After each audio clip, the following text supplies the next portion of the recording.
तो आइए आज का अपना सेशन आरंभ करते हैं। आप सबका बहुत बहुत स्वागत है। सबसे पहले हम अपने गुरुजनों का स्मरण कर लें। ओम अज्ञानतिमिरन्धस्य ज्ञानांजन शलाकया चक्षुरुन्मीलितं येन तस्मै श्री गुरुवे नमः। वाञ्छाकल्पतरुभ्यश्च कृपा सिन्धुभ्येव च पतितानां पावनेभ्यो वैष्णवेभ्यो नमो नमः। तो पिछली बार हमने भगवद गीता का पहले अध्याय का, अंशल जी आपने हाथ उठा रखा है, आप कुछ कहना चाहते हैं क्या?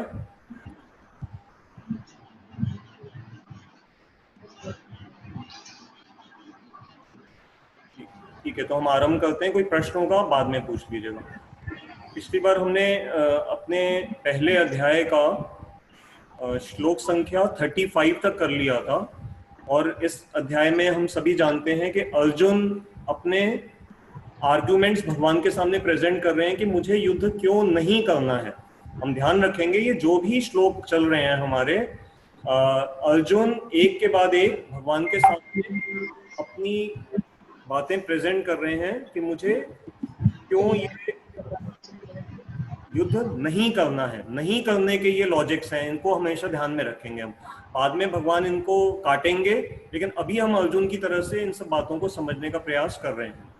तो आइए मैं अपनी स्क्रीन को आपके साथ शेयर कर रहा हूँ श्लोक संख्या 36 से। तो इसको हम ले लेते हैं। एक सेकंड का समय दीजिएगा।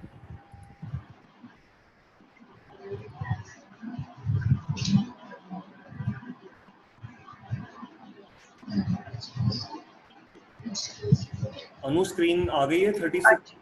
जी बिल्कुल क्लियर। ठीक।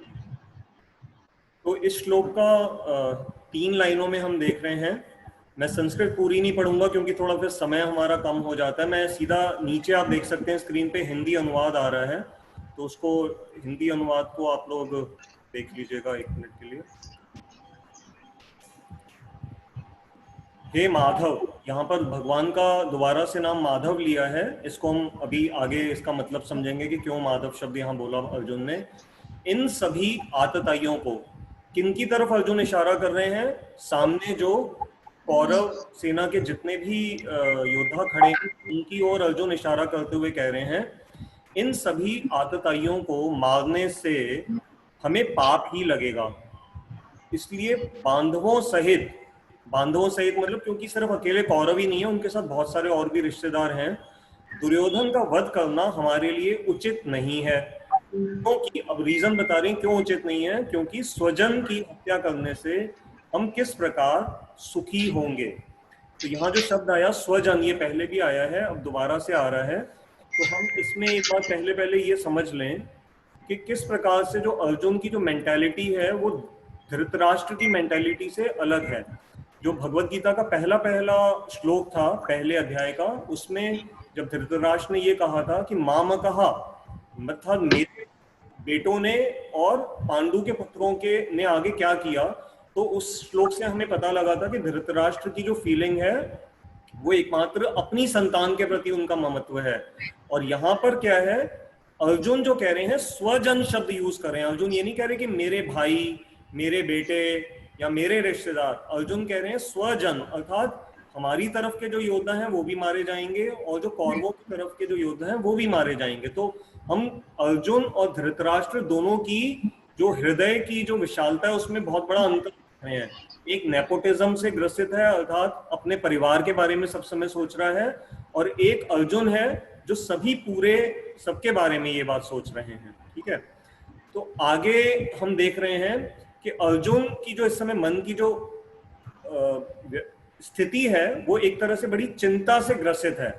तो एक चिंता के बारे में मैंने एक बड़ा सुंदर कहीं श्लोक सुना, ये आपको भी जीवन में याद रखना चाहिए, क्योंकि अभी मुझे थोड़े दिन पहले मैं जहाँ रहता हूँ, तो मुझे अपने एरिया के एक सीनियर गवर्नमेंट ऑफिसर से मिलने का अवसर मिला था। वो तहसीलदार थे, यहाँ के यूपी में तहसीलदार होते हैं। तो वो ना उन दिनों में हॉस्पिटल्स के बारे में मेरी काफ़ी देर उनसे बातें हुई, क्योंकि वो हर समय हॉस्पिटल्स में विजिट करते थे। तो उन्होंने एक बात बताई, कहते हैं कमल जी, हमने ये देखा है कि जो भी परिवारों को अगर कोरोना ने सताया है, तो हमने कई बार ये देखा कि जो छोटे बच्चे हैं ना, वो तो बहुत जल्दी ठीक होकर के हॉस्पिटल से बाहर निकल आए। उसके बाद सेकंड लेवल पे माँ निकल आई, और जो पिता है ना, जो परिवार का मुखिया है, वो सबसे एंड में ठीक हुआ। तो मैंने कहा अच्छा भाई साहब, इसमें क्या, इनका कनेक्शन क्या है? तो उन्होंने कहा कमल जी, हमने अपनी टीम ने बड़ा ये डॉक्टरों के साथ फिर विचार विमर्श किया। उन्होंने कहा कि बच्चा इसलिए जल्दी ठीक होकर के आ गया क्योंकि बच्चा बहुत ज्यादा कोरोना के एबीसीडी को जानता नहीं है। वो कुछ दिनों के लिए हॉस्पिटल में गया, पहले एक दो दिन परेशान हुआ, लेकिन धीरे धीरे उसका हॉस्पिटल में दिल लग गया। वो वहीं पर ही नर्सों के साथ उसने खेलना शुरू कर दिया, खिलौनों के साथ खेलना शुरू कर दिया। वो थोड़े दिनों में भूल गया, उसे पता ही नहीं मेरे को क्या है। वो तो सबसे पहले ठीक होकर के आ गया। माँ इसलिए सेकंड नंबर पे जल्दी ठीक हो जाती है क्योंकि माँ देखती है कि मेरा बच्चा ठीक हो गया, तो माँ की आधी हिम्मत तो उसी से ही बढ़ जाती है, तो माँ भी ठीक हो गई। लेकिन जो पिता है ना, जो मेल मेंबर है, वो सबसे अधिक परिवार की चिंता करता है, क्योंकि जब वो हॉस्पिटल में है, उसका बिजनेस या जॉब भी उसकी ठप पड़ी है, और उसको बिल भी चुकताने हैं, और वो सोच रहा है कल को मेरे साथ कोई बात खराब हो गई तो मेरे पता नहीं पूरे परिवार को कौन संभालेगा। तो सबसे ज्यादा चिंता उस पिता को है अधिकांश रूप से। ये ऐसा नहीं कि 100% करेक्ट एग्जाम्पल है, लेकिन ये उन्होंने जो मुझे समझाया, मैं आपके साथ ये बात बता रहा हूँ। तो इसका एक श्लोक मुझे मिला, एक हमारे सीनियर बोल रहे थे, तो मैं उस श्लोक को यहाँ पर बोल रहा हूँ। चिंता चिता समाहि उक्ता बिंदु मात्रम विशेषतः। इस श्लोक में क्या कह रहे हैं कि चिंता और चिता, ये दो शब्द हैं। चिता से भी आप जानते हैं ना, चिता क्या होती है, जहां पर किसी मृत शरीर को जलाया जाता है। तो इस श्लोक में कह रहे हैं चिंता और चिता के बीच में क्या अंतर है, सिर्फ एक बिंदु। तो कह रहे हैं समाहि उक्ता, दोनों को एक ही जैसा बोला जाता है, सिर्फ बिंदु मात्र विशेषता, सिर्फ बिंदु का अंतर है। अगली लाइन में कह रहे हैं सजीवम दहते चिंता निर्जीवम दहते चिता, कि सजीव व्यक्ति को तो चिंता जला देती है, अर्थात जो जिंदा व्यक्ति है उसको तो चिंता अंदर अंदर से खा जाती है, और जो निर्जीवम अर्थात जो मृत शरीर है उसको चिता जलाती है। तो ये कहने का अर्थ है कि जो चिंता है, जो टेंशन जिसको हम आजकल मॉडर्न लाइफ में कहते हैं, स्ट्रेस कह रहे हैं, एंजाइटी कह सकते हैं, तो इनको हमें अपने जीवन से किसी भी तरह से कंट्रोल कर करके इनको भगाना है। और ये आप देखेंगे भगवत गीता इस चीज के लिए एक बहुत अच्छा टूल है। जैसे जैसे हम भगवत गीता को आगे बढ़ेंगे तो हमें समझ में आएगा कि एंजाइटी कहाँ से आती है, स्ट्रेस लेवल कहाँ से आ रहा है, और इसमें इंटेलिजेंस से हम कैसे इन चीजों को कवर कर सकते हैं। आप बुरा नहीं मानना, जो डॉक्टर्स के पास जब आप जाते हो अपनी डिप्रेशन या एंजाइटी के लिए, तो वो ज्यादा से ज्यादा आपको कोई साइकोट्रोपिक ड्रग्स दे देते हैं, कुछ ऐसी दवाइयां दे देते हैं, और उससे आपको या तो नींद आएगी या कुछ ऐसा, वो इस तरह से कंट्रोल करते हैं। परंतु भगवत गीता हमें प्रॉपर जड़ तक जाने का, एक प्रॉब्लम का हल ही समझा देगी कि चिंता हो क्यों रही है ना। हम इसलिए ये श्लोक मेरे को बड़ा इंपॉर्टेंट लगा, तो मैंने आपके सामने ये कहा। तो यहाँ पर अब इस श्लोक में हमने एक शब्द देखा, कौन से श्लोक में, अब हम गीता के श्लोक पे वापस आ रहे हैं, कि वहां पर एक शब्द आया है आततायनः। ये बड़ा इंपॉर्टेंट है, इसमें इस श्लोक पे थोड़ा हमें 5 मिनट लगाने पड़ेंगे इसको समझने के लिए। अर्जुन कह रहे हैं कि जो सामने जो हमारे खड़े हैं, जो हमसे लड़ने आए हैं, ये आतताई हैं। इस आतताई शब्द का बड़ा सुंदर एक अर्थ कहीं पढ़ने को मिला। कहते हैं आत शब्द का अर्थ होता है स्ट्रेस्ड, यानी कि खिंचा हुआ और टेंशन से पकड़ा हुआ, और तैय शब्द जो उसके आगे का शब्द है उसका शब्द होता है बॉ, ये जो धनुष होता है ना। तो अर्थात आतताई शब्द का वो अर्थ हुआ, सिंबॉलिक अर्थ ये है कि कोई ऐसा योद्धा जो आपके सामने आया है, अपना धनुष उसने खींच कर करके पकड़ा हुआ है और वो आपके ऊपर हमला करने वाला है। तो हमारे वेद शास्त्रों में 6 तरह के आतताई बताए गए हैं, इनको आप ध्यान से सुनिएगा। ये 6 आतताई कौन कौन है? सबसे पहला है जो कोई विश दे, आपको कोई विश दे करके यदि मांगना चाहे। जैसे हम एग्जांपल ले सकते हैं कि आपका कोई घर में सर्वेंट है, बहुत पुराना सर्वेंट है, आप कई बार अखबारों में पढ़ते हैं ना कि उस सर्वेंट ने रात को आपके किसी परिवार के खाने में विष मिला दिया और उनको मार दिया, और वो उनका सारा धन लेकर के चला गया। तो ये जो विष देकर के कोई मारने का प्रयास करता है उसको कहते हैं, ये एक प्रकार का आतताई है। दूसरा आतताई है कि जो कोई आपके घर में आकर करके आग लगा दे, आप उस घर में रह रहे हो और कोई जानबूझ कर करके आपके घर में आग लगा दे, तो ये दूसरी तरह का शास्त्रों में आतताई बताया गया है। तीसरा आतताई वो है जो आपके ऊपर कोई शस्त्र या अस्त्र लेकर करके अटैक कर ले, मतलब कोई हथियार से, चाकू से, छुरे से, कोई तलवार से, या आजकल मॉडर्न जमाने में जैसे पिस्तौल है, तो ये कोई आपके ऊपर जब फिजिकल अटैक कर दे तो ये भी आतताई है। ये तो 3 हुए अलग तरह के। अब 3 और हैं जो हरण करते हैं आपकी चीज का। जैसे हमने हिंदी भाषा में कई बार हमने एक मुहावरा सुना है ना, जर जोरू जमीन, इसके पीछे अधिकांश झगड़े होते हैं तो इसको दूसरे शब्दों में हम समझ लें, जर होता है धन। आपकी धन संपदा को यदि कोई आपसे छीनने का प्रयास करे, हर ले किसी भी तरह से, चोरी से, आजकल तो साइबर फ्रॉड भी हो रहा है कि आप इंटरनेट पे हो और आपका जो बैंकिंग पासवर्ड्स हैं वो लोग चुरा लेते हैं, क्रेडिट कार्ड का मिसयूज कर लेते हैं, तो ये भी एक तरह का आतताई है। दूसरा है भू, अर्थात भूमि का हरण करना। आपकी जमीन है कहीं पे और वो जमीन किसी और ने हथिया ली, तो ये भी आतताई है। और तीसरा बताया गया है स्त्री का हरण करना, आपकी पत्नी का, आपकी बेटी का कोई हरण कर कर करके ले जाए तो वो भी आतताई कहलाएगा।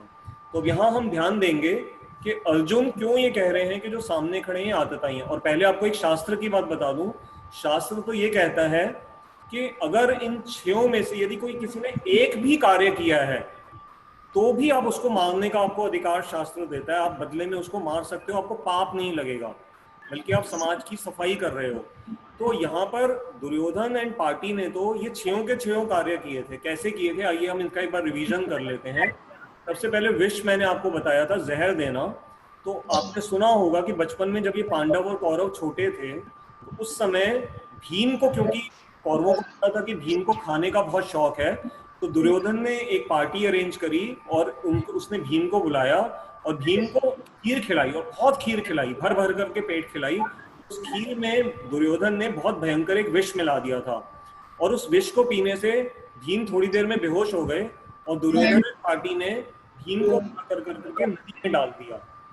तो भगवान की बड़ी कृपा थी कि जब ऐसा सुनने में आता है, पढ़ने में आता है कि भीम जब बेहोश अवस्था में उस नदी में डूब रहे थे तो उनको वहां पर नीचे वो किसी ऐसे लोक में पहुंच गए जहां नागों ने उनके शरीर को काटा। तो जो सांप कहते हैं ना, जैसे जहर को जहर ही खींच लेता है, तो सांप के जहर ने भीम के अंदर के शरीर के विष को खींच लिया, तो भीम की चेतना वापस आ गई और वो किसी ऐसे नागलोक में या वरुण लोक में ऐसा एक जगह पहुंच गए थे। तो वहां पर उनका जब परिचय हुआ, तो वहां उनका जब जिनसे परिचय हुआ तो उन देवताओं ने ये देखा कि ये भीम तो जिस परिवार को बिलोंग करते हैं वहां पर वो हमारे उनसे संबंध है। तो उन्होंने भीम को कहा कि आपको कोई भी हम वर देते हैं, आपको क्या चाहिए। तो भीम ने वहां पर उनको एक ऐसा शायद कोई टॉनिक दिया गया था जिससे भीम के अंदर ये जो 10,000 हाथियों की जो शक्ति है ये उसी टॉनिक के थ्रू आई थी। सुनते हैं ना, भीम में 10,000 हाथियों का बल था। तो भीम पहले से भी बलवान थे बहुत, क्योंकि वायु के पुत्र थे, लेकिन इस घटना से ये उनके लिए ब्लेसिंग इन डिस्गाइज बन गई और भीम को इस तरह से ये वर में ये बल मिला था। तो हमने एक देखा कि किस तरह से इनको विष दिया गया। दूसरा अग्नि का, आपने ये सुना होगा कि जब एक लाक्षाग्रह की घटना हुई तो जब ये लोग गए और इनको एक महल ऐसा बनवा करके दिया गया जो लाख और बना हुआ था, ये जो वुडन चीजों से, तो इन पांचों पांडवों को जब अपनी माँ के साथ वहां पर भेजा गया रहने के लिए, तो दुर्योधन ने रात के समय उसमें आग लगवा दी ताकि कि ये मर जाए। ये तो विदुर जी ने पहले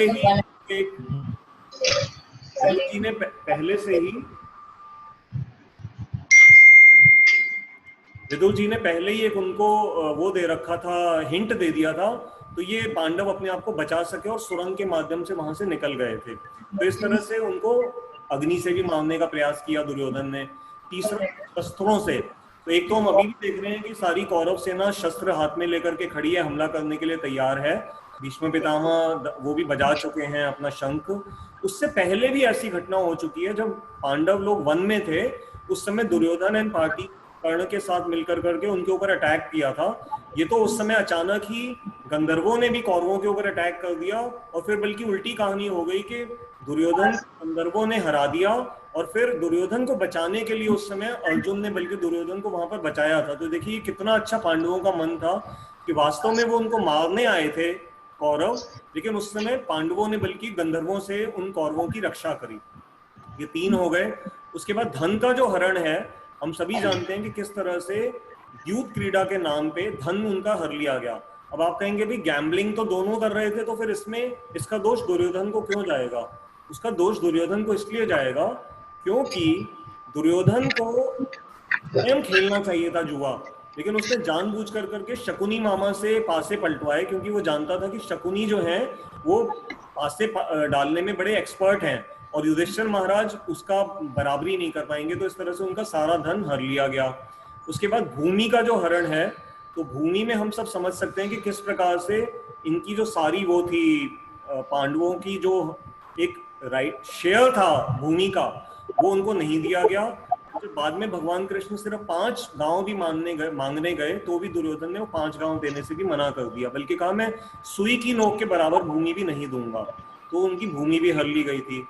और अंत में जो स्त्री हरण है, इसको हमने कई बार देखा, जैसे एक बार तो द्रौपदी को जयद्रथ ने हरण करने की कोशिश करी थी, और फिर ये जो द्यूत क्रीड़ा जहां पर ये द्रौपदी का जब चीर हरण किया करने का प्रयास किया गया, तो दुशासन ने उनकी साड़ी खींची, दुर्योधन ने अपनी जंगा दिखाई, और कर्ण ने उनके ऊपर बड़े गंदे गंदे शब्द कह कर करके उनका अपमान किया था। तो इस तरह से हम देख पा रहे हैं कि कैसे ये छयों के छयों ये जो गलत कार्य हैं ये इन कौरवों ने किए थे। अब यहाँ पर एक कॉन्फ्लिक्ट आ रहा है। जो शास्त्र ये कहते हैं कि आतताइयों को मार देना चाहिए, वो थोड़े से लोअर कोटि के शास्त्र हैं, जैसे अर्थशास्त्र जिसको हम इकोनॉमिक्स का शास्त्र कहते हैं, वो धर्मशास्त्र से थोड़ा नीचे की अवस्था का है। तो धर्मशास्त्र कहता है कि मां हिंस्यात् सर्वाणी भूतानी, कि कभी भी किसी को मत मारो, खास करके आचार्यों को, गुरुजनों को तो बिल्कुल नहीं मानना चाहिए, स्वजनों को भी नहीं मानना चाहिए। तो धर्मशास्त्र जो ऊंचा शास्त्र है वो कहता है कि मत मारो, और अर्थशास्त्र कह रहा है मार दो। तो अब अर्जुन यहाँ पर लॉजिक बता रहा है कि क्योंकि धर्मशास्त्र ऊंचा है और वो कहता है मत मारो, तो हे कृष्ण हमें इनको नहीं मारना चाहिए। तो ये अर्जुन ने एक लॉजिक दिया। दूसरा, श्रुति जो उच्च कोटि के शास्त्र हैं, और स्मृति जो थोड़े से उनसे नीचे माने जाते हैं, स्मृति कहती है आतताइयों को मार दो और श्रुति कहती है मत मारो। तो यहाँ पर भी श्रुति और स्मृति में भी जब हम कंपैरिजन करते हैं तो अर्जुन उसी लॉजिक को यहाँ पर आगे स्टैब्लिश कर रहे हैं। अब एक एग्जाम्पल जो हमारे सामने समझ में आता है कि अर्जुन का स्वभाव कैसा था। अर्जुन, आपको मैं एक घटना याद करा दूं, जब ये द्रौपदी के 5 बेटों को जब अश्वत्थामा ने मार दिया रात को सोते हुए, तो अर्जुन उनको पकड़ करके लाए और द्रौपदी के चरणों में उन अश्वत्थामा को डाल दिया। लेकिन द्रौपदी गुस्से में तो बहुत थी, परंतु उसने देखा कि ये जो अश्वत्थामा है ये तो हमारे द्रोणाचार्य जी जो हमारे गुरु थे उनका बेटा है, तो ब्राह्मण का बेटा को भी उन्होंने ब्राह्मण की तरह सम्मान देते हुए गुरुपुत्र के रूप में अर्जुन से कहा कि नहीं नहीं आप इसको मत मारिए, छोड़ दीजिए। उधर से भीम जो थे वो बड़े गुस्से में थे। भीम ने अर्जुन को कहा कि नहीं भ्राता इसको मार दो, इसने हमारे बेटों का वध किया है। ये बड़ी कंफ्यूजिंग स्थिति थी। तो कृष्ण भगवान ने इशारे में अर्जुन को कुछ ऐसी बात बोली, तो अर्जुन समझ गए कि भगवान ये कह रहे हैं कि इसको मार भी दो और ना भी मारो। तो अश्वत्थामा के मस्तक में एक मणि थी, उस मणि को अर्जुन ने निकाल लिया और उसका जो बाल थे ना वो मूंड दिए। तो इस तरह से उसका अपमान भी कर दिया और उसको जिंदा भी छोड़ दिया। तो इस कहानी से हमें ये पता लगा कि अर्जुन का जो स्वभाव है ना वो वास्तव में बड़ा मृदु और सॉफ्ट नेचर के थे अर्जुन। उन्होंने अश्वत्थामा जिसने उनके 5 बेटों को मार दिया था पांडवों के, उसको भी इस तरह से छोड़ दिया। तो ये हमने अर्जुन के स्वभाव से पढ़ा। एक और इसमें थोड़ा समझने वाली बात आ रही है कि हमारे धर्म के 4 लक्षण बताए गए हैं। वो 4 लक्षण क्या हैं? वेद, स्मृति, सदाचार और आत्मतुष्टि। मैं एक एक करके इसको शॉर्ट में समझा देता हूँ, डिफिकल्ट नहीं है। धर्म के 4 क्या लक्षण हैं? आपको कभी भी कोई पूछे ना धर्म कैसे आप पहचानेंगे, ये 4 लक्षण हैं धर्म के, उससे आप पहचान लीजिएगा। वेद अर्थात जो हमारे वेदों शास्त्रों में जो बातें कही गई हैं, यदि कोई कार्य उससे सहमत है तो वो धार्मिक कार्य है, एक टेस्ट। दूसरा स्मृति, हमारे जो स्मृति शास्त्रों में, स्मृति किसको कहते हैं? जैसे मनुस्मृति है, ये जो महाभारत है, जो स्मरण से लिखे गए हैं ऋषि मुनियों के द्वारा, इनको स्मृति कहा जाता है। से भी जो मैच करे चीज वो भी धर्म सम्मत है, वो भी धर्म का लक्षण है। तीसरा है सदाचार, सद जमा आचार, अच्छे आचरण को, अच्छी हैबिट्स को भी कहेंगे कि वो भी धर्म का लक्षण है। और चौथा है आत्मतुष्टि, शरीर की तुष्टि नहीं कहा गया है, शब्द क्या है? आत्मतुष्टि, अर्थात जिससे आत्मा को प्रसन्नता हो। आत्मा तभी प्रसन्न होगी जब कोई धार्मिक कार्य होगा।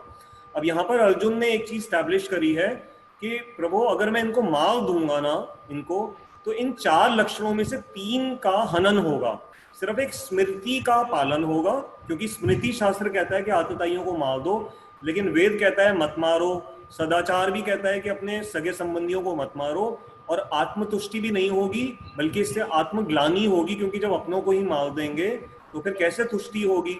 तो अर्जुन के देखो कितने जबरदस्त लॉजिक्स हैं, लेकिन अब मैं थोड़ा सा यहाँ पर हिंट दे रहा हूँ कि क्या इनमें कमी क्या है, अर्जुन के लॉजिक में क्या कमी है। अब एक एग्जाम्पल आता है कि भगवान राम ने भी रावण को मारा। रावण को क्यों मारा? रावण भी आतताई था। क्यों आतताई था आप सोचिए एक मिनट के लिए मन में। क्योंकि रावण भगवान राम की पत्नी सीता का हरण करके ले गया था, तो वो जिसने पत्नी का हरण किया वो आतताई हुआ। तो भले भगवान राम वैसे बड़े सॉफ्ट हृदय के थे, बड़े सॉफ्ट बोलते थे, प्रजा का बड़ा ध्यान रखते थे, लेकिन उन्होंने समाज के लिए एक उदाहरण प्रस्तुत किया कि यदि कोई रावण जैसा राक्षस आकर के अगर आपकी पत्नी या बेटी को हरण कर करके ले जाए, उस समय आपको चुप नहीं रहना है, आपको उसका हनन, उसको सजा देनी है और समाज के लिए एक एग्जाम्पल स्टैब्लिश करना है। तो इसलिए भगवान राम ने रावण का वध किया, तो उन्होंने एक एग्जाम्पल दिखाया कि आतताई को मार देना चाहिए। लेकिन अब अर्जुन का एक लॉजिक ये हो सकता है कि भगवान राम ने तो रावण को मारा, रावण उनका कोई रिश्तेदार नहीं था, वो तो राक्षस था, उसको मारना तो चलो फिर भी बनता है, लेकिन मेरे तो सामने आतताई जो हैं ये तो मेरे ही अपने रिश्तेदार हैं, मेरे ही भाई हैं, तो इसलिए राम जी का एग्जाम्पल यहाँ फिट नहीं होता। तो अब इसको हम और कैसे समझेंगे? तो हम इसको ऐसे समझ सकते हैं कि जब मान लीजिए कि जैसे चीन है, चीन के साथ इस समय हमारा झगड़ा चल रहा है, चीन भी एक तरह से आतताई एग्जाम्पल का पूरा कर रहा है, क्योंकि चीन हमारी क्या कर रहा है, भूमि को हड़प रहा है। हमारी भूमि जहां पर एक लाइन ऑफ कंट्रोल है उसको क्रॉस करके चीन हमारी जमीन को हड़पना चाहता है, तो वो भी एक तरह से आतताई हो गया। और वो हमारे जो सैनिक हैं उनके ऊपर शस्त्रों से अटैक भी कर रहा है, तो वो भी आतताई का एग्जाम्पल हो जाता है। अब आप स्वयं ही सोचिए कि अगर अर्जुन की लॉजिक इस समय यहाँ लगाएंगे तो क्या ये ठीक होगा? क्या हम चीन को इस समय चुप होकर के करने दें जो वो करना चाह रहा है? नहीं, हमारी आर्मी अगर इस समय चुप होकर के बैठ जाएगी तो हमारे को अच्छा नहीं लगेगा, हमारे को इस समय उसको मुंह तोड़ जवाब देना पड़ेगा। तो इसलिए रियलिटी में ये सिचुएशंस डिफरेंट होती हैं और हमें उसी हिसाब से ही फिर अपने ये देखना पड़ेगा कि कौन सी स्थिति में क्या बेटर है, धर्म की मेजर स्थापना किससे होगी।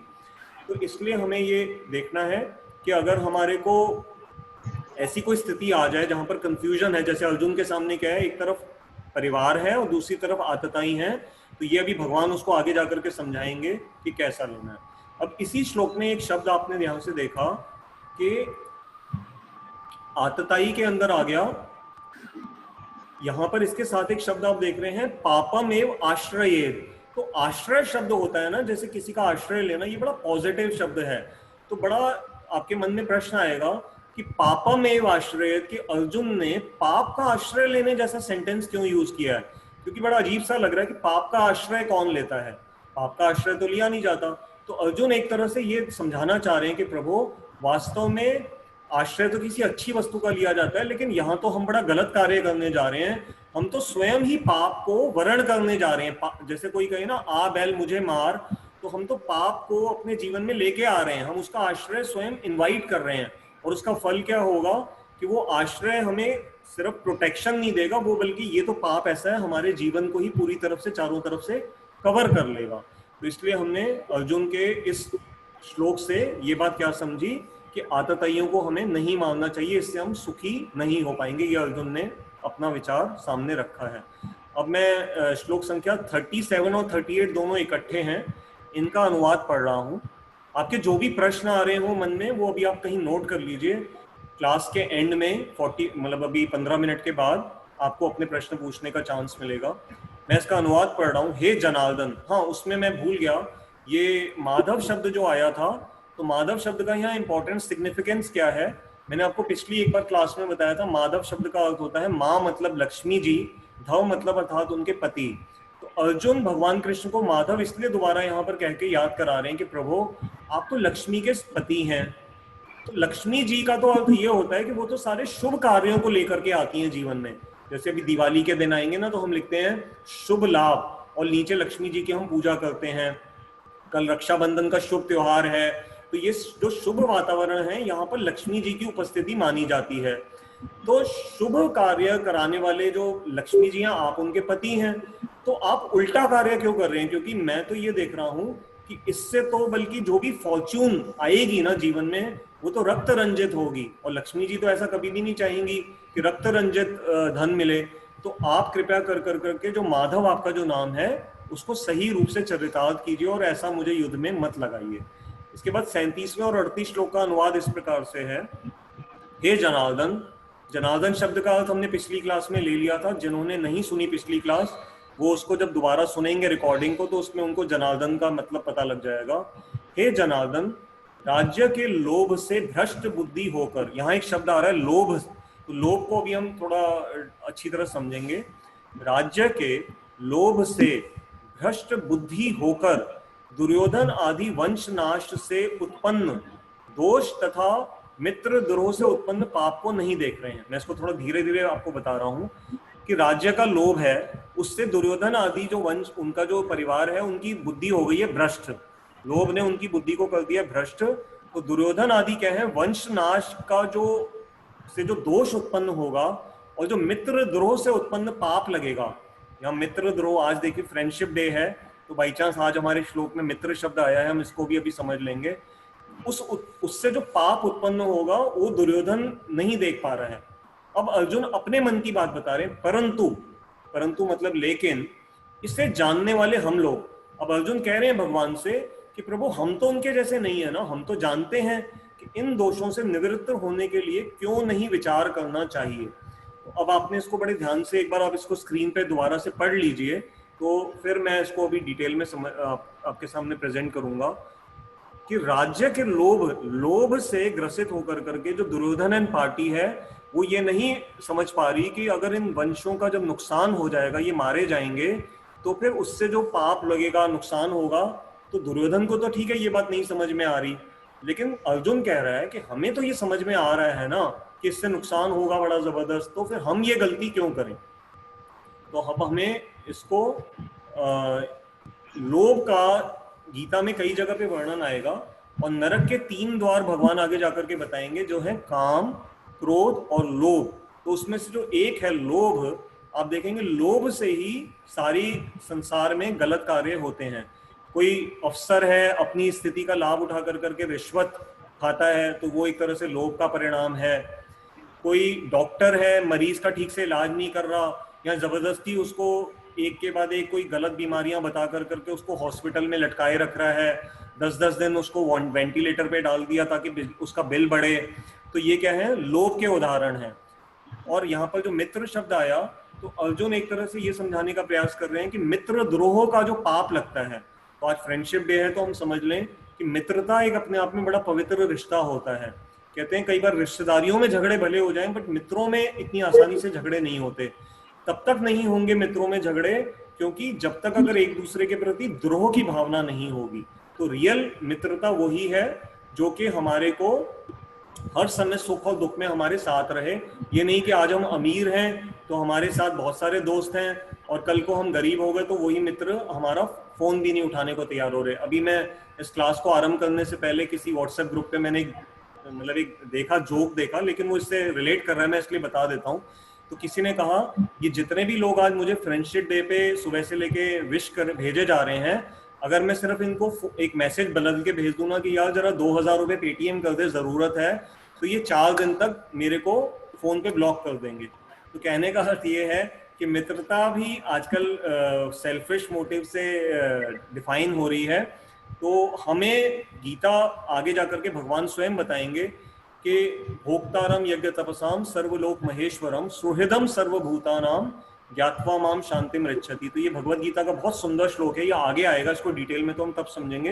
लेकिन आज इतना बता देता हूँ कि भगवान कृष्ण ने एक जगह पे कहा है कि मैं सुहृद हूँ, सुहृदम सर्वभूतानाम, मैं सबका बेस्ट फ्रेंड हूँ। अगर आत्मा मेरी तरफ देखेगा, मतलब मुझ कृष्ण की तरफ हाथ बढ़ाएगा दोस्ती का, तो मैं उससे फ्रेंडशिप करने के लिए सब समय ललायत रहता हूँ, तैयार रहता हूँ। अब एक ये जो इस श्लोक में आप एक खास बात देख रहे हैं, जो ध्यान से देखिए, 37 श्लोक की जो सेकंड लाइन है कुलक्षय कृतम दोषम, और 38 की भी जो सेकंड लाइन है कुलक्षय कृतम दोषम, ये एक ही ऐसा पेयर है इस पूरी भगवत गीता के 700 श्लोकों में, जहां पर ये पहला जो हिस्सा है श्लोक का, पहला हिस्सा मतलब एक सेकेंड लाइन का जो पहला हिस्सा है वो देखिए दोनों श्लोकों में रिपीट हो रहा है, कॉमन वर्ड्स हैं। कुलक्षय कृतम दोषम 37 वर्स में भी है और 38 में भी कुलक्षय कृतम दोषम 38 में भी है। तो ये एक इंटरेस्टिंग बात है इस श्लोक की।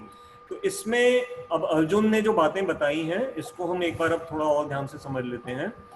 अर्जुन का कहने का अर्थ ये है कि क्षत्रिय को दो स्थितियों में जब भी चैलेंज मिलता है ना, क्षत्रिय उसको मना नहीं कर सकता। वो कौन कौन से हैं? एक तो लड़ने के लिए अगर चैलेंज किया जाए क्षत्रिय को तो वो मना नहीं कर सकता, और दूसरा जुआ खेलने के लिए। ये जो जुआ का जो हुआ था, इसलिए कई बार जब लोग पूछते हैं ना कि युधिष्ठिर महाराज ने जुआ क्यों खेली, तो असल में क्षत्रियों का उस समय का ऐसा परिवेश था, ऐसे नियम थे कि यदि कोई क्षत्रिय को गैम्बलिंग के लिए बुलाए तो वो मना नहीं कर सकता। और वहां तो क्योंकि विशेष करके धृतराष्ट्र के द्वारा न्योता गया था युधिष्ठिर जी को, तो धृतराष्ट्र की बात को वैसे भी युधिष्ठिर जी बिल्कुल भी मना नहीं कर सकते थे। तो Kshatriya can not refuse challenge to fight और गैम्बल। अब लेकिन उसमें ना अर्जुन ये कह रहा है कि अगर इस लॉजिक के हिसाब से देखा जाए तो मुझे अगर फाइटिंग के लिए किसी ने ललकारा है तो मुझे लड़ना पड़ेगा। लेकिन अब अर्जुन एक लॉजिक ये दे रहे हैं कि अगर लड़ने का परिणाम या जुआ खेलने का परिणाम अच्छा ना हो तो फिर क्षत्रिय के पास ये राइट होता है कि वो उसको रिफ्यूज कर सकता है। तो अर्जुन उस राइट को यहाँ पर एनफोर्स करना चाह रहे हैं कि क्योंकि मैं देख रहा हूं कि इस लड़ाई का जो परिणाम है वो अच्छा नहीं होगा और सभी हमारे सगे संबंधी ही मारे जाएंगे, तो मेरे पास ये अधिकार है कि मैं इस लड़ाई के चैलेंज को रिफ्यूज कर दूं। ये मेरे ऊपर बाइंडिंग क्लॉज नहीं है। ये अर्जुन के मन में बात चल रही है, इसलिए अर्जुन बड़ा स्ट्रांगली भगवान के सामने ये कह रहे हैं कि यदि मैं नहीं भी लड़ता तो मेरे को इसका दोष नहीं लगेगा कि मैंने क्षत्रिय होने का धर्म नहीं निभाया। अब इसमें लोभ को हम थोड़ा और अच्छी तरह समझ लें। 5 मिनट बचे हैं, लोभ को अच्छी तरह समझ लेते हैं। जब हमारी कॉन्शियसनेस, हमारी चेतना किसी गंदे विचार से कंटैमिनेट हो जाती है, जैसे इसका उदाहरण क्या हो सकता है, जब आप गाड़ी चला रहे हैं हाईवे पे, अचानक से बारिश आ जाए तो आप देखते हो और कोई मान लो कि थोड़ी मिट्टी आ गई, आंधी चल पड़ी, तो आपकी जो विंडशील्ड है ना उसमें मिट्टी आ जाती है और आपको सामने विजन नजर नहीं आता। तो विजन क्लियर नजर आने का मतलब ये नहीं है कि आपकी आंखें खराब हो गई। आपकी आंखें तो ठीक है, लेकिन जो आपकी कार का शीशा है ना वो खराब हो गया है। या कभी कभी हम होता है जैसे स्पेक्टिकल्स पहन के पढ़ रहे होते हैं और सर्दियों के दिनों में उसमें फॉग आ जाती है, तो ये नहीं होता कि हमारी आंख खराब हो गई और हमें धुंधला नजर आ रहा है, उस स्पेक्टिकल्स हमारे चश्मे पे फॉग आ गई है, उसको हमें साफ करना पड़ेगा। तो ऐसे ही जो शुद्ध आत्मा है, जो हमारे हृदय में जो हम स्वयं जो आत्मा है, ध्यान रखिएगा ये कभी कंटैमिनेट नहीं होती है। ऐसा नहीं है कि जो लोभ, काम, क्रोध इत्यादि ये आत्मा को तंग नहीं कर सकते। आत्मा तो अपने आप में शुद्ध अवस्था में, चिन्मय अवस्था में रहती है, वो सच्चिदानंद तत्व है। लेकिन जैसे कार में शीशा खराब हो गया या हमारे पहना हुआ चश्मा खराब हो गया, ऐसे ही आत्मा जिस मन से कवर्ड है, उस मन के अंदर लोभ की कंटैमिनेशन आ गई, उस मन के अंदर काम की कंटैमिनेशन आ गई, और काम और लोभ की पूर्ति न होने पे क्रोध पैदा होता है। ये आगे हम समझेंगे, गीता में बहुत भगवान इसको डिटेल में समझाएंगे। तो इसको, लोभ को हम अपने जीवन में ऐसे समझ सकते हैं कि जब कोई चीज हमें चाहिए और उसके प्रति हमारी इतनी ज्यादा मान लो इच्छा आ जाए मन में, जैसे भी आपको पता लगे कि थोड़े दिनों में iPhone 12 लॉन्च होने वाला है, तो अगर आपको iPhone 12 चाहिए ना, अब दिन रात आपके मन में वो iPhone 12 ही घूमता रहेगा। उस समय जिस दिन वो सेल होगी, जब वो एक्चुअल सेल पे आएगा, तो कई लोग, ऐसा पढ़ने में आता है ना, अब तो थोड़ा वो कम होता है, बट पहले ऐसा सुनने में आता था कि लोग 2-2 दिनों तक लाइनों में खड़े रहते थे सिर्फ इसलिए कि मैं पहले उस फोन को खरीद सकूं। तो उस समय अगर आप उनको पूछोगे ना कि अच्छा चले एक अच्छी फिल्म आई है देखने चलते हैं, तो उसको वो फिल्म भी नहीं देखने जाएगा, वो कहेगा नहीं मेरे को सबसे पहले फोन खरीदना है, मैं अपना ये काम करना चाहता हूँ। तो ऐसा ये लोभ हमारे को ना बड़ा ग्रसित कर देता है। तो इस ग्रीड को हमारे को ये समझना है कि जो ग्रीड है ना, ये मनुष्यों के लिए अच्छी बात नहीं है। महात्मा गांधी की एक सेइंग बड़ी फेमस है, आपने सुनी भी होगी, मैं एक बार यहाँ याद करा देता हूँ। महात्मा गांधी जी ने कहा था, there is enough for everyone's need on this earth but not for everyone's greed. अर्थात इस पृथ्वी पे भगवान ने प्रकृति को इतना सक्षम बनाया है कि हर व्यक्ति की, मनुष्य जो जरूरत है, हर मनुष्य की, हर प्राणी की, कुत्ते बिल्ली की, जानवरों की, पक्षियों की, मछलियों की, सारी आवश्यकता प्रकृति पूरा कर सकती है। नीड को तो पूरा कर सकती है, लेकिन अगर इंसान की ग्रीड को पूरा करने की बात आएगी तो उसके लिए प्रकृति पूरा नहीं कर सकती, क्योंकि जब ग्रीड आ जाएगी तो जैसे अलेक्जेंडर द ग्रेट इत्यादि जिन्होंने, नेपोलियन, हिटलर, ये ग्रीडी लोग थे, तो इन्होंने क्या है समाज में जाकर कर करके दूसरे दूसरे देशों को हथियाने का प्रयास किया। और ये चाइना भी जो हमारे साथ कर रहा है ये भी तो एक तरह से ग्रीड है ना, नहीं तो उस लेह लद्दाख जैसे इलाके जहां पर कोई रह के भी राजी नहीं है, उस मिट्टी को लेकर के चाइना क्या करेगा, लेकिन ये ग्रीड है। तो ग्रीड से हम देखते हैं कि आपस में झगड़े की ये फसाद बनती है। अभी एक इंपॉर्टेंट घटना हुई है, बड़ा आपको सुन के हैरानी होगी जिन्होंने नहीं सुना। एक डॉक्टर को पकड़ा गया है, अभी 2-3 दिन पहले मैंने अखबार में पढ़ा। आप यकीन नहीं करेंगे, वो डॉक्टर था और उसके साथ कुछ जीवन में ऐसी कोई घटना घटी और उसने चोरी डकैती के कुछ ऐसे शिकंजे कसने शुरू कर दिए। वो ट्रकों को हाईवे पे रोकवा लेता था, उन ट्रक ड्राइवरों को मार देता था और उसके अंदर जो गैस के सिलेंडर और ऐसी कुछ चीजें होती थी उनको वो लूट लेता था। बताइए, एक डॉक्टर ने कार्य किया है। और उसको जब पुलिस ने पूछा कि तुमने लगभग कितने ऐसे मर्डर किए हैं अभी तक, वो कहता है जी 100 तो मुझे याद है, 100 के बाद की गिनती मैं भूल चुका हूँ। अब आप इमेजिन कीजिए कि जो लोभ है वो किस तरह से एक पढ़े लिखे इंसान को आज के जमाने में भी, अगर मैं अभी आपको उसकी फोटो दिखाऊं ना स्क्रीन पे और सिर्फ ये पूछूं आपसे कि आपको ये देख के क्या लग रहा है, तो आप हैरान हो जाओगे। बिल्कुल समझिए जैसे आपके पड़ोस में कोई 55-60 साल का एक बड़ा डिसेंट व्यक्ति रह रहा होगा, वैसी उस डॉक्टर की शक्ल है। और उसको जब पकड़ा गया है तो ये पता लगा है कि उसने 100 से भी ज्यादा कोल्ड ब्लडेड मर्डर्स किए। और आपको बड़ा दुख होगा, जिनको उसने मारा उसने उनको, ज्यादातर लोगों को ऐसी नहरों में, ऐसे तालाबों में फेंक दिया जहां पर मगरमच्छ उन लाशों को खा गए। तो ऐसा भी जल्लाद तरह के लोग, मन ही कहेंगे कि इतना खराब हो सकता है। और क्यों ये खराब होता है मन? क्योंकि ग्रीड है, उसको धन चाहिए था और उसने किडनी का भी ट्रांसप्लांट्स में उसने बड़े गलत कार्य किए हैं, उसने उसके बहुत सारे गलत कार्य पता लग रहे हैं। तो कहने का अर्थ ये है कि लोभ अच्छी वस्तु नहीं है। इस काम क्रोध लोभ को मन से हटाना है, ये बीमारी है हमारे हृदय की। और बुरा नहीं मानिएगा, दुनिया में और कोई स्कूल में कोई ऐसी टीचिंग नहीं है, किसी यूनिवर्सिटी में ये नहीं बताया जाता, कोई हॉस्पिटल में आपको ये नहीं सिखाया जाएगा कि आप इस काम क्रोध लोभ मोह मद मात्सर्य को हम कैसे जीत सकते हैं। इसके लिए भगवत गीता जैसे ग्रंथों का ही हमें सहारा लेना पड़ेगा, किसी ऐसे गुरु की शरण में जाना पड़ेगा जो स्वयं इस काम क्रोध लोभ मोह मद मात्सर्य से दूर हो, और वो गुरु हमारे को इस भगवत गीता को अच्छी तरह से समझाए और फिर हम उसको अपने जीवन में ला सकें। तो ब्लाइंड रूप से फॉलो नहीं करना है। अर्जुन की बात ठीक है, एक तरह से अर्जुन जो लॉजिक दे रहे हैं कि अगर दुर्योधन एंड पार्टी ब्लाइंड हो चुकी है लोभ से, तो मुझे उनको फॉलो नहीं करना है। ये बात तो अर्जुन की ठीक है, लेकिन वही जो दोबारा एग्जाम्पल हमने देखा चाइना का एग्जाम्पल, कि अगर चाइना ग्रीडी है तो इंडिया को ग्रीडी तो नहीं बनना है, लेकिन चाइना अगर अपनी ग्रीड से हमें तंग कर रहा है तो हमें चुप भी नहीं बैठना है।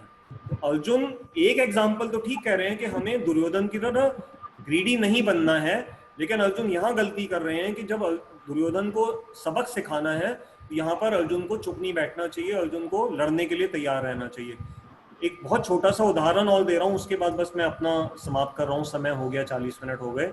कि जब मान लीजिए आप किसी मॉल में गए हैं और वहां पर आप अपने बच्चों के साथ खेल घूम फिर रहे हैं, वहां पर अचानक आप देखते हैं कि एक आदमी की हरकतें ठीक नहीं है और वो उसने अपनी जेब से कुछ ऐसा निकाला और वो सबको अटैक करना शुरू कर दे।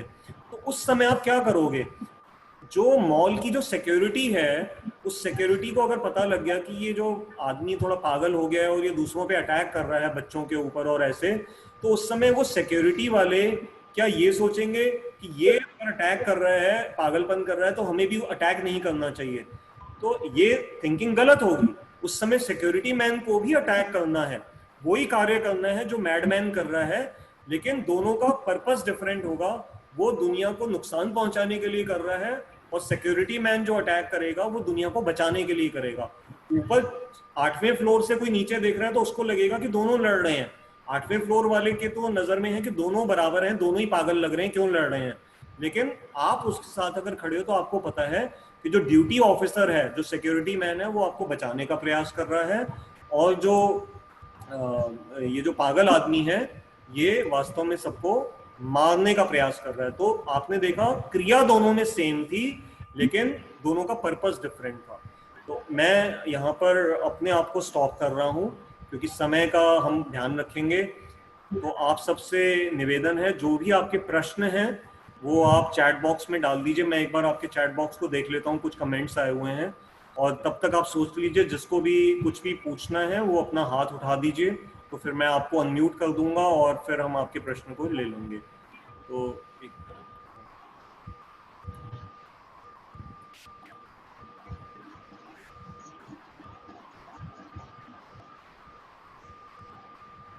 अच्छा गौतम जी, सॉरी मैंने आपका कमेंट पहले नहीं देखा। आप कह रहे हैं kindly ask all to mute.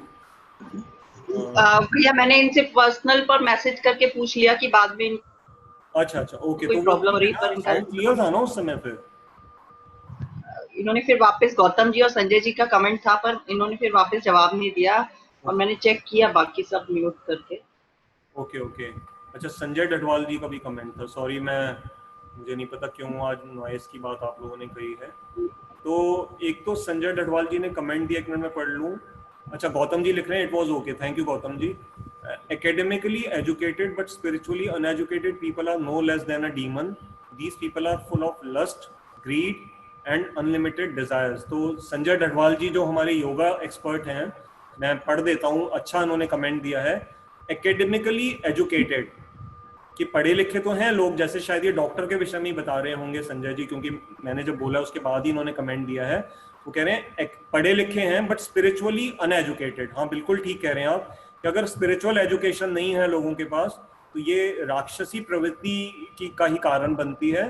These people are full of lust, greed and unlimited desires. बिल्कुल ठीक है संजय जी, आपने ये बात सही कही है। तो अब हम और कोई आप में से कोई भी जो प्रश्न लेना चाह रहे हैं।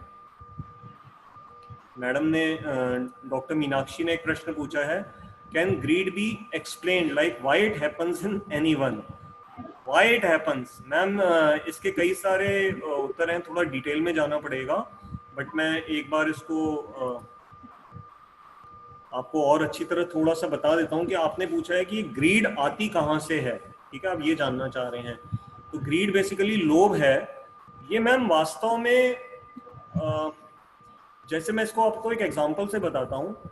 आप अपने जब घर पे होते हैं तो आपके घर में किसी तरह की कोई कंटामिनेशन नहीं है, आप सेफ एनवायरनमेंट में होते हैं।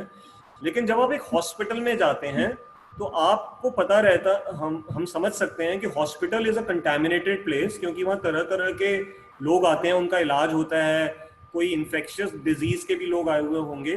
तो वहाँ का जो वातावरण है उस हॉस्पिटल में ज़्यादा देर बैठना एडवाइजेबल नहीं है, वो आपको कंटेमिनेट कर सकता है। तो इसलिए हॉस्पिटल या डॉक्टर के पास उतनी देर ही जाकर के बैठना चाहिए जितना काम हो, उसके बाद वापस आ जाना चाहिए। तो एनवायरनमेंट में कंटेमिनेशन जहां पर हो, तो उससे पता लग रहा है कि वो कारण क्या था, कि वहां पर कुछ डिजीज लोग आते हैं और उससे वो कंटेमिनेशन हवा में है।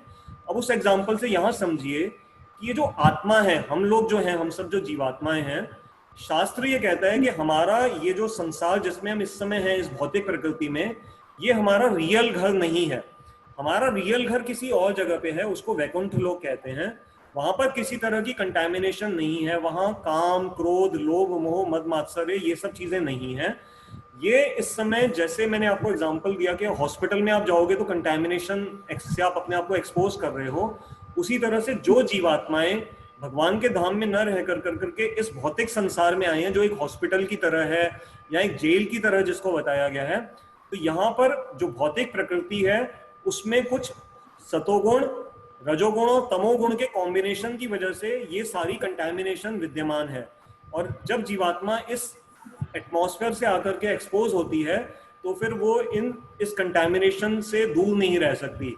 लेकिन हम ये नहीं कह सकते, हम इसको सरेंडर नहीं कर सकते कि अगर ऐसा एनवायरनमेंट है तो फिर क्या हमारा कोई दोष नहीं है, ये अब गलत बात होगी। अब मैं इसका और दूसरे एग्जांपल से आपको बता देता हूँ कि क्यों गलत होगा। जैसे आजकल रेनी सीजन चल रही है और आपने जब वेदर फोरकास्ट में देखा कि आज शाम को बारिश होने वाली है और आपको पता है कि शाम को मुझे घर के लिए सब्जियां लेने के लिए मार्केट जाना है, तो आप मैम क्या करती हैं कि जब आप घर से निकलती हैं तो आप एक छाता लेकर के निकलती हैं, अम्ब्रेला। तो आपको पहले से पता था कि बारिश आने वाली है लेकिन आपने छाता ले लिया, तो बारिश आएगी लेकिन आप नहीं भीगेंगे क्योंकि आपके पास छाता है। तो ये आपको भगवान ने हम सबको इंटेलिजेंस दी है। उसी तरह से भौतिक संसार के अंदर भले कंटेमिनेशन हो लेकिन इस कंटेमिनेशन से बचाने के लिए जो अभी संजय जी ने कमेंट लिखा था कि अगर हम धर्म का सहारा लेंगे, जैसे हम अभी गीता सुन रहे हैं, भगवान का नाम लें, अच्छे संस्कारों का जीवन अपने जीवन में लेकर के अगर आएंगे, तो फिर हम अपने आप को इस काम क्रोध लोभ मत से बचा सकते हैं, और ये भगवान अभी गीता में आगे बताएंगे। तो मैं इसको यहाँ पर इस क्वेश्चन को एंड कर रहा हूँ। एक बार मैं चैट बॉक्स में देख लूँ, कुछ ने और भी कमेंट्स दिए हैं। आपका हमने कवर कर लिया। संजय जी कमेंट दे रहे हैं, rajoguna is the cause of greed, lust, uncontrollable desires as stated in Bhagavad Gita. बिल्कुल ठीक कह रहे हैं। ये गीता में आगे भगवान समझाएंगे, उसको हम तब डिटेल में लेंगे कि जो संजय जी ने कहा वो बिल्कुल ठीक है। रजोगुण is the cause of greed, ये इसका एक संस्कृत श्लोक भी है, बट मैं अभी इसको नहीं ले रहा क्योंकि फिर वो लंबा हो जाएगा। तो रजोगुण से ही ये कामना उत्पन्न होती है। ये बहुत अच्छा आपने उत्तर दिया, थैंक यू फॉर दैट। और मीनाक्षी मैम, जो आपने दोबारा पूछा कि means your environment makes you greedy, मैंने उसको कवर कर लिया। एनवायरमेंट जैसे खास करके कलयुग चल रहा है, तो कलयुग में पहले से ही शास्त्रों में बता दिया गया है कि ग्रीड, क्रोध, quarrel, Kalyug is the age of quarrel. यहाँ छोटी छोटी बात पे झगड़ा हो जाएगा, तो झगड़ा होगा, लेकिन इसके लिए आपको पहले से ही तैयार रहना है। इसलिए कहते हैं कि जब घर से निकलो तो भगवान को प्रणाम करके निकलो, और थोड़ा सा अपने आप को शांत रखो, मतलब have a cool kind of a disposition, तभी हम धीरे धीरे इन सब चीजों से बच सकेंगे। सुरेश अरोड़ा अंकल पूछ रहे हैं कि तुलसी माला पहनने से क्या लाभ है। ये बहुत अच्छा प्रश्न है आपका। तुलसी माला, देखिए तुलसी जी जो है, ये एक ऐसा प्लांट के रूप में अगर आप देखेंगे तो हम सभी जानते हैं कि आयुर्वेद, मेडिकल साइंस सभी जानते हैं कि तुलसी के अंदर बहुत सारे गुण हैं। तो एक तो उसकी मेडिसिनल उसके बेनिफिट्स भी हैं, और दूसरा उसको जो शास्त्रीय रूप में तुलसी जी को पहले हमें समझना पड़ेगा तुलसी जी कौन है। तो तुलसी जी सिर्फ एक पौधे के रूप में भले नजर आती हो, लेकिन वास्तव में ये वृंदा जी हैं। वृंदावन, जैसे वृंदावन आपने नाम सुना है ना, तो वृंदा देवी एक हैं, ये भगवान की एक सखी हैं भगवान के धाम में, और इस रूप तुलसी के रूप में हम पर कृपा करने के लिए पौधे के रूप में प्रकट हुई हैं। और शालीग्राम जी की जो तुलसी विवाह की जो एक कथा है, वो मैं अभी यहाँ डिटेल में तो नहीं जा सकता, कभी मौका मिलेगा तो उसको लेंगे। तो शालीग्राम जो भगवान विष्णु का ही एक रूप है, उनसे तुलसी जी का विवाह होता है कार्तिक के महीने में। तो ये भगवान विष्णु की पत्नी भी है इस तरह से। तो इनको भगवान को एक वरदान है कि जब भी भगवान को कोई भी भोग लगाया जाता है, तो तुलसी का पत्ता डाल करके ही भगवान उस वस्तु को ग्रहण करते हैं। तो जो वैष्णव समाज हैं, जो भगवान के भक्त होते हैं, भगवान विष्णु के या भगवान कृष्ण के, भगवान राम के, वो तुलसी की माला को गले में धारण करते हैं, क्योंकि शास्त्रों में ऐसा वर्णन आता है कि जिनके भी गले में तुलसी की माला है, तो फिर यम के जो दूत हैं, यमराज के जो दूत हैं, वो उसे तंग नहीं कर सकते, मृत्यु के समय उनके पास नहीं आते हैं, इतनी महत्ता है। दूसरा, हमारे शास्त्रों में बोला गया कि जब हम नहाते हैं तो जो साधारण शास्त्र तो कहता है कि नदियां, पवित्र नदियों में जाकर के स्नान करो, गंगा जी में नहाओ, यमुना जी में नहाओ, लेकिन अब हम तो रह रहे हैं, आप जैसे सुरेश अंकल रह रहे हैं पंजाबी बाग में, मैं रह रहा हूँ ग्रेटर नोएडा में, अन्नू रह रही है नारायणा में, तो कोई ये हमारे संजय जी रह रहे हैं गुड़गांव में। अब यहाँ कहाँ गंगा यमुना का पानी हमारे घरों में आएगा, और हम अपने घर से रोज सुबह नहाने तो जा नहीं सकते गंगा यमुना में। तो जो नॉर्मल पानी से हम नहाते हैं, तो यदि तुलसी की माला पहन रखी है, तो वो जो पानी जब हमारे शरीर को स्पर्श करता हुआ नीचे चला जाता है, तो तुलसी जी के स्पर्श से वो जो साधारण जल था वो वास्तव में प्योरीफाइड मान लिया जाता है, और तुलसी जी के स्पर्श के कारण जो जल है वो अपने में एक मेडिसिनल क्वालिटी भी धारण करता है, ऐसा हमारे गुरुजी भी समझाते थे। तो मैंने इसलिए आपको ये बताया कि तुलसी माला पहनने का, और ये बहुत अच्छा वो है। एक और बड़ी एक छोटी सी बात बता देता हूँ, थोड़ा सुन के आपको हंसी आएगी, लेकिन ठीक है, कई बार हमारे गुरुजन हमारे मंदिरों में समझाते हैं, वो भी इंटरेस्टिंग लगेगा। तो वो कहते हैं कि जैसे एक डॉग है, बुरा नहीं मानना, लेकिन ये उदाहरण का अर्थ समझना कि क्या उदाहरण है। जैसे आपका जो पालतू डॉग होता है ना, पेट डॉग, तो उसको म्यूनिसिपैलिटी वाले लोग कहते हैं कि हम उस कुत्ते को नहीं पकड़ेंगे जिसके गले में पट्टा होता है, लेकिन जिस कुत्ते के गले में पट्टा नहीं है, उसको म्यूनिसिपैलिटी वाले ये ट्रीट करते हैं कि ये किसी का भी कोई इसका मालिक नहीं है, और उसको वो पकड़ के ले जाते हैं। तो ऐसी कभी कभी हमारे गुरुजन मजाक में समझाते हैं कि जो भक्त लोग अपने गले में तुलसी का जो ये डाल लेते हैं माला, तो उनको कोई ये जो यमराज के दूत है ना, वो जान जाते हैं कि भगवान कृष्ण के पालतू, उनके अपने सेवक हैं, उनके सखा हैं, उनके भक्त हैं, इसलिए फिर यमराज के दूत उनको तंग नहीं करते। तो ये एक छोटा सा और उदाहरण था। मीनाक्षी मैम दोबारा से कुछ कह रही, means religiosity weak people get it mostly. Religiously weak people get it mostly. Ma'am everybody gets it, काम क्रोध लोभ मोह से इवन रिलीजियस लोग भी अफेक्टेड होते हैं, लेकिन रिलीजियोसिटी एक्चुअल आंसर नहीं है उसका। रिलीजियोसिटी से ऊपर स्पिरिचुअलिटी में जाना पड़ेगा, क्योंकि रिलीजियोसिटी और स्पिरिचुअलिटी में कुछ सटल डिफरेंसेस हैं। अभी आज की क्लास में तो मैं उनको नहीं ले सकता, लेकिन वो बड़ा इंटरेस्टिंग टॉपिक है। जब वो उस तरह का विषय आएगा तो हम उसको कवर करेंगे कि स्पिरिचुअलिटी और रिलीजियोसिटी में दोनों में क्या डिफरेंस होता है। तो उसमें बहुत सारे सटल डिफरेंसेस हैं, बट एक सेंस में आप ठीक कह रही हैं कि हाँ, अगर हम रिलीजियस हों या हम स्पिरिचुअल बातों को समझें तो हम काम क्रोध लोभ मोह से कुछ हद तक बचे रह सकते हैं। अच्छा प्रश्न था, थैंक यू फॉर आस्किंग। और किसी के भी प्रश्न हो तो आप पूछ लीजिए। मैं एक सेकंड बस एक बार फेसबुक पे नजर तब तक मार लेता हूं, तब तक आप अपने प्रश्न देख लीजिए और किसी ने कुछ पूछना है तो, अगर वहां कोई प्रश्न है क्या।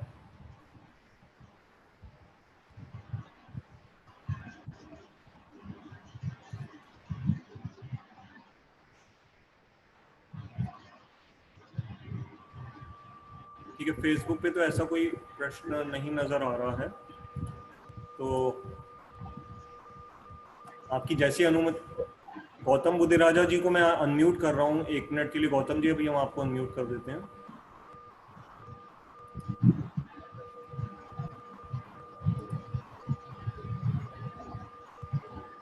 हेलो जी गौतम जी। कमल जी, एक बार आतताई का मतलब जरा दोबारा बता दीजिए प्लीज। किसका मतलब? सॉरी मैंने सुना नहीं, 1 मिनट बीच में आवाज आ रही थी, जरा दोबारा बोलिए। आतताई वर्ड जो यूज आतताई किया का था ना। मतलब? हाँ जी। ओके, आतताई मैंने आपको बताया था गौतम जी 6 तरह के होते हैं।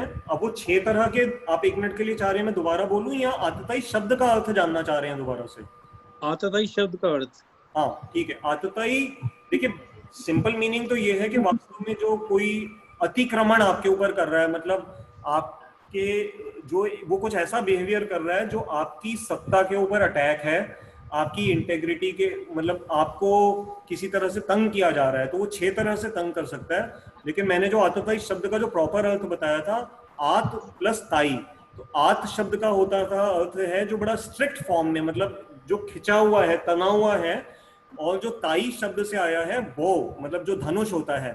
तो आतताई मतलब एक ऐसा व्यक्ति जो आपसे लड़ने के लिए धनुष लेकर के आपके सामने खड़ा है और आपके ऊपर अटैक करने वाला है। तो उस आतताई को 6 तरह से डिफाइन किया गया है, वो हमने डिटेल में स्टडी कर लिया। आगे संजय जी कुछ और कह रहे हैं। Why a person is always thinking of people who left him for heavenly abode, like brothers, sisters, parents, cousins, uncles, aunts, etc. Why can't he remain happy in the present with spouse? Why he keeps getting depressed by thinking about children who left him for job to other places like sons, daughters, grandchildren, etc. In some cases, the person is now completely alone with no spouse. Even his spouse has left him for heaven. How a person can cope in this situation as he is almost left alone? What should he do? Sanjay ji, ये बड़ा sensitive आपने topic छेड़ा है और मैं इसको थोड़ा सोच समझ के इसका जवाब देना चाहूँगा, लेकिन एक शॉर्ट में अभी हम चलो ले लेते हैं। आप ये कह रहे हैं कि मान लीजिए एक ऐसा व्यक्ति है जिसके माता पिता भी संसार छोड़ चुके हैं, उसका कोई ब्रदर सिस्टर, कोई क्लोज ऐसे उसके मित्र इत्यादि नहीं हैं जो उसके पास हों, और उसका परिवार में भी कुछ ऐसी घटना घटी है कि उसकी पत्नी भी उसको छोड़ चुकी है, और जो बच्चे हैं वो पढ़ाई लिखाई कर करके अब अपनी जॉब्स के लिए वो दूसरी जगहों पे चले गए हैं। तो एक तरह से वो व्यक्ति बिल्कुल अकेला है, उसकी पत्नी भी उसके साथ नहीं है। तो अब ऐसे व्यक्ति को मतलब आपने एक जगह पे लिखा है आगे कि मान लेते हैं या तो पत्नी छोड़ गई है या स्वर्ग सिधार गई हैं, और वो व्यक्ति बिल्कुल अकेला है। तो how this kind of a person can cope in this situation as he is almost left alone, what should he do? तो इसका बहुत सरल जो स्ट्रेट फॉरवर्ड उत्तर है, ऐसे व्यक्ति को एकमात्र, जब कहते हैं कि हारे का सहारा राम का, तो सिंपल उसका बिल्कुल स्ट्रेट फॉरवर्ड उत्तर यही है कि और कोई भी जब संसार में ना हो तो भगवान हर समय हमारे साथ रहते हैं। मैं उस श्लोक को एक बार आपके लिए दोबारा दोहरा देता हूं जो मैंने भी थोड़ी देर पहले बोला था, जिसमें भगवान ये कह रहे हैं, भोक्तारम यज्ञ तपस्याम, अर्थात मैं सभी यज्ञ तपस्याओं का भोक्ता हूं।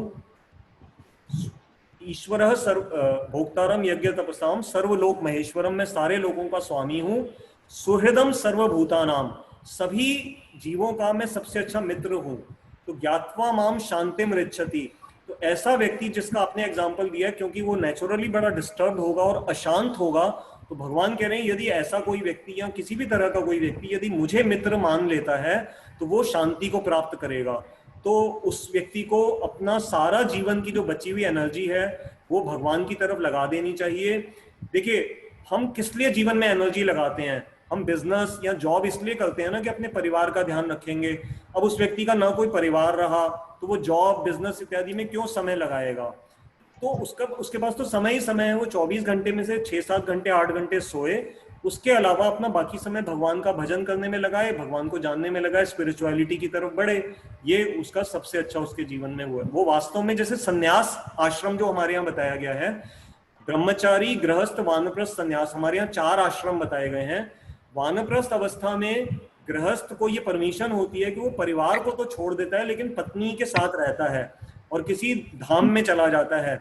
लेकिन संन्यास अवस्था में पत्नी को भी छोड़ दिया जाता है और पत्नी को संतान के प्रोटेक्शन में दे दिया जाता है और उस व्यक्ति को संन्यास ले लेना होता है। तो एक तरह से जिसका आपने उदाहरण दिया है वो एक तरह से सन्यासी है, क्योंकि उसके जीवन में कोई और जीवन में उसके कोई है ही नहीं। तो ये जो श्लोक नंबर आप पूछ रहे हैं, मैं अब आपको पर्सनल आईडी पे दे दूंगा, या तो ये 5वें अध्याय का शायद बिल्कुल आखिरी श्लोक है, शायद देख लीजिएगा, मैं कहीं यहाँ पर गलत ना बोल दूं, मैं आपको पर्सनल आईडी पे वो दे दूंगा। भोक्तारम यज्ञ तपसम, बड़ा फेमस श्लोक है, उसको पीस फॉर्मूला भी बोला जाता है। यदि कोई जीवन में पूछे ना आपसे कि भगवद गीता में ऐसा कौन सा श्लोक है जो पीस फॉर्मूला के रूप में प्रसिद्ध है, तो ये वो वाला श्लोक है। पीस फॉर्मूला इसको बोला जाता है, और इसको हम डिटेल में तब लेंगे जब यहाँ पर पहुंचेंगे। मैं आपको पर्सनल व्हाट्सएप पे इसका श्लोक नंबर बता दूंगा, शायद 5वें अध्याय का आखिरी श्लोक है या 6ठे अध्याय में, कहीं पे है, 5वें और 6ठे में से एक जगह पे। तो ठीक है, हमने सारे प्रश्नों को ले लिया है। तो यदि आप सबकी परमिशन हो तो समय हो गया, 1 घंटा हो गया है, हम आज की क्लास को यहाँ विराम देते हैं। अभी बस हम सभी भगवान कृष्ण का जो ये हरे कृष्ण महामंत्र है इसका हम उच्चारण कर लेंगे। अच्छा, 5वें रेखा साहनी जी कह रही हैं 5वें अध्याय का 29वां श्लोक है। Thank you, CM Bansal ji ने भी बताया 5वें अध्याय का 29वां श्लोक है। तो चलिए, बहुत अच्छी बात है, हमारे मध्य इतने रेखा साहनी जी और सीएम बंसल जी जैसे विद्वान मौजूद हैं। आपका बहुत बहुत धन्यवाद। तो आइए हरे कृष्ण महामंत्र का सब उच्चारण कर लेते हैं। हरे कृष्ण कृष्ण कृष्ण हरे हरे, हरे राम राम राम हरे हरे। तो एक बस अंतिम अनाउंसमेंट कि जो हमारे साथ कुछ नए श्रोता जुड़े हैं उनका विशेष रूप से धन्यवाद। जो लोग नहीं जानते हैं, मेरा नाम कमल है और मैं अपना मोबाइल चैट बॉक्स में टाइप कर रहा हूँ, आप वहां से एक बार देख लीजिए ताकि कोई भी आपके प्रश्न पर्सनल लेवल पे हो। 9810094098 मैंने बोल भी दिया, जो लोग सुन रहे हो मैंने चैट बॉक्स में डाल दिया, वहां से उसको ले लीजिए। और YouTube पे एक चैनल है कमल गीता क्लासेस, आप उसको सब्सक्राइब कर लेंगे तो उससे आपको आगे वाली क्लासेस आपको अपने आप मिलती रहेंगी। और जो पुरानी क्लासेस की रिकॉर्डिंग्स हैं, आज हमारी ये 14वीं क्लास है, 14th क्लास है, तो उससे पहले की जो 13 क्लासेस हैं वो YouTube पे प्रेजेंट हैं, आप वहां से उनको देख कर करके उसका पुराना ज्ञान हासिल कर सकते हैं। आप सबका बहुत बहुत धन्यवाद। कोई बोलने में कोई गलती कभी कभी हो जाती है तो क्षमा कीजिएगा, कुछ मिस्टेक हो गई हो तो। दोबारा से आप सबका धन्यवाद करते हुए आपको हरे कृष्ण।